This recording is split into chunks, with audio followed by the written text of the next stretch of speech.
Davis. I am a nutrition and brain health coach here at Northern California Amen Clinic in Walnut Creek.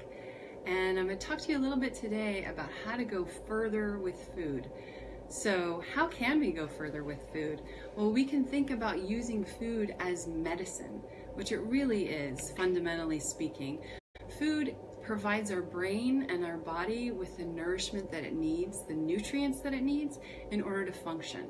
So we talk about the precursors to neurotransmitters that come through the nutrients that we consume or don't consume.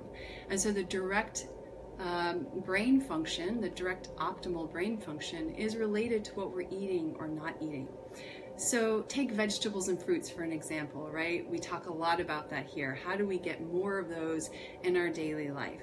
And why is it even important? Why do we need to eat more vegetables and fruits? Well, greater research lately in the last 5 to 10 years, even 20 years now, is pointing to how the antioxidants in vegetables and fruits and the polyphenols, which are the chemical compounds that are so health promoting, are rich in fruits and vegetables. And this is coming into play when we're talking about preventing cognitive decline and memory issues, because most of us aren't eating enough. The average American consumes only about 2 cups of vegetables a day, usually at dinner, right? So how do we consume more of them throughout the day? So one of the things we talk a lot about with our patients. How can we have vegetables at breakfast, at lunch, at dinner, and even for snacks? Because we know through research that these are having powerful effects on preventing major illnesses of the day, including cognitive decline and dementia.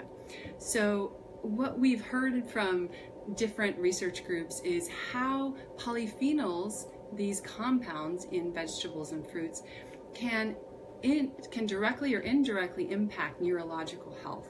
And the more we consume, the greater our brain function. So we encourage you to eat them all throughout the day. So we know fruits and vegetables have fiber. We know they have antioxidants. We know they have these chemical compounds that are so beneficial for preventing illness and healing the brain. But there's more that vegetables and fruits can do that we're learning more and more about.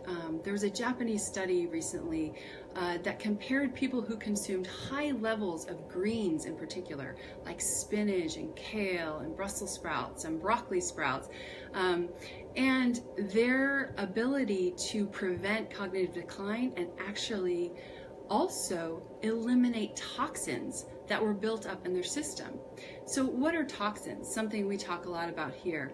We're exposed to environmental toxins every day, all of us, right? Air pollution, water pollution, food pollution, soil pollution. And over time, as we age, hopefully we're getting older and older, but that's the point, right? We want to live long. But as we age, we accumulate more and more toxins.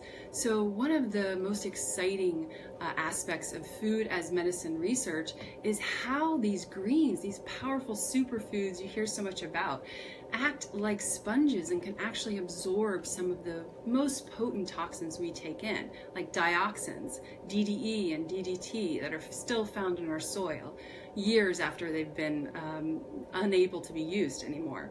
So these vegetables and fruits are just powerful medicine that we can take in every single day.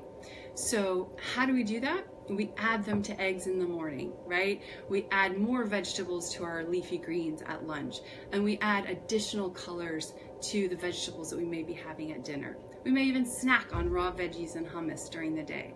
So the idea of trying to get up to more of the 6 to 10 cups of vegetables a day as opposed to the 2 that the average American consumes really helps us to have more nutrient-dense meals with low calories.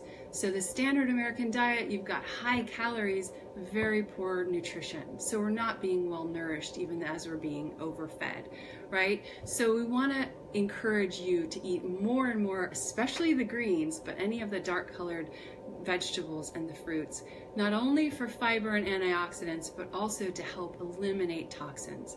Other things you can do: have clean water, drink clean water, have the best filter you can afford, even air filters, if you can eliminate some of the toxins that you take in through the air.